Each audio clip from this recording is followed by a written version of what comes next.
টি-20 ক্রিকেটে এই মুহূর্তে hot cake Saif Hasan.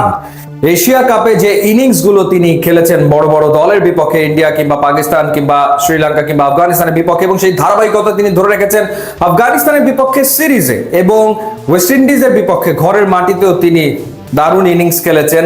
White ball ক্রিকেটে তিনি নিজেকে সম্পূর্ণ অন্যদের থেকে আলাদা একটা জায়গায় নিয়ে যেতে সক্ষম হয়েছেন তার ক্লিন হিটিং এর মাধ্যমে।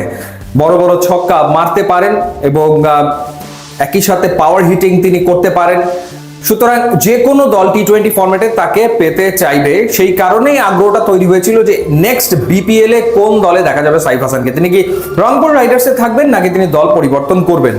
আলোচনায় ছিল রাজশাহী ওয়ারিয়র্স, কিন্তু না, সাইফ হাসান তিনি যোগ দিয়েছেন শাকিব খানের দলে, অর্থাৎ ঢাকা ক্যাপিটালসে।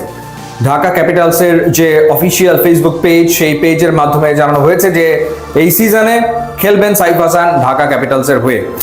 অবশ্য এই ক্ষেত্রে ইন্টারেস্টিং যে রংপুর রাইডার্স তাকে কিন্তু ব্যাপক সুযোগ দিয়েছে, মানে রংপুর রাইডার্সের কারণেই মূলত তার ফিরে আসা। গত সিজনে বা গ্লোবাল সুপার লিগে সাইফ হাসান খেলেছেন রংপুর রাইডার্সের হয়ে, এবং বিপিএল এর রংপুরের হয়ে খেলে বা গ্লোবাল সুপার লিগে রংপুরের হয়ে খেলেই তিনি কিন্তু সিলেক্টার্সদের দৃষ্টি আকর্ষণ করেছেন। তারপরে কিন্তু তাকে আসলে ন্যাশনাল টিমে কল আপ করা হয়, তাকে ডাকা হয় এবং তারপরে তিনি ন্যাশনাল টিমে দুর্দান্ত পারফর্ম করেন।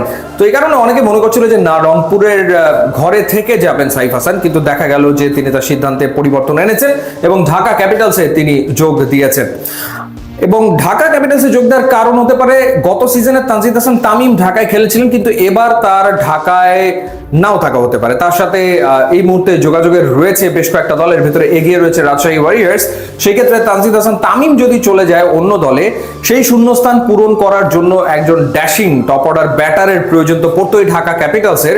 সেই কারণেই আগে ভাগে সাইফ হাসানকে দলভুক্ত করে ফেলেছে শাকিব খানের দল। একই সাথে তারা তাসকিন আহমেদকেও কিন্তু নিয়েছে আইকন ক্রিকেটার হিসেবে, একেবারে ডিরেক্ট সাইনিং এ তাসকিনকে তারা দলভুক্ত করেছে। লাস্ট সিজনে তাসকিন খুবই দুর্বল একটা দলের হয়ে বিপিএল এ খেলেছেন, দুর্বার রাজশাহীর হয়ে তিনি খেলেছেন, যে দলটা নানা কারণে সমালোচিত হয়েছে।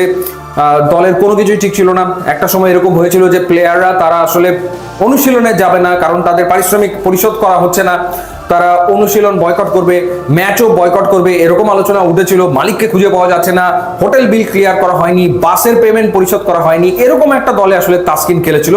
তাসকিন আসলে এরকম ফ্র্যাঞ্চাইজি ডিজার্ভ করে না, সে একটা ভালো ফ্র্যাঞ্চাইজি ডিজার্ভ করে, বেটার ফ্র্যাঞ্চাইজি ডিজার্ভ করে, এবং এবার তাসকিন খেলবে ঢাকা ক্যাপিটালসের হয়ে। এই যে রিক্রুটমেন্ট, সেটার পেছনে একটা কারণ হচ্ছে যে গতবার ঢাকা ক্যাপিটালসের হয়ে খেলেছিল মুস্তাফিজুর রহমান, কিন্তু এই সিজনে আবার মুস্তাফিজ দল চেঞ্জ করতে পারে সেই গুঞ্জন ক্রিকেট পাড়ায় রয়েছে, এবং তানজিদ হাসান তামিমের মতো তারও সম্ভাব্য গন্তব্য হতে পারে রাজশাহী ওয়ারিয়র্স, আলোচনা চলমান রয়েছে। তো সেই কারণে ঢাকা ক্যাপিটালস আগে ভাগে একজন প্রিমিয়াম ফাস্ট বোলারকে দলভুক্ত করে ফেলেছে। সো বোঝাই যাচ্ছে যে শাকিব খানের দল একটা শক্তিশালী স্কোয়াড গঠন করার পথেই রয়েছে।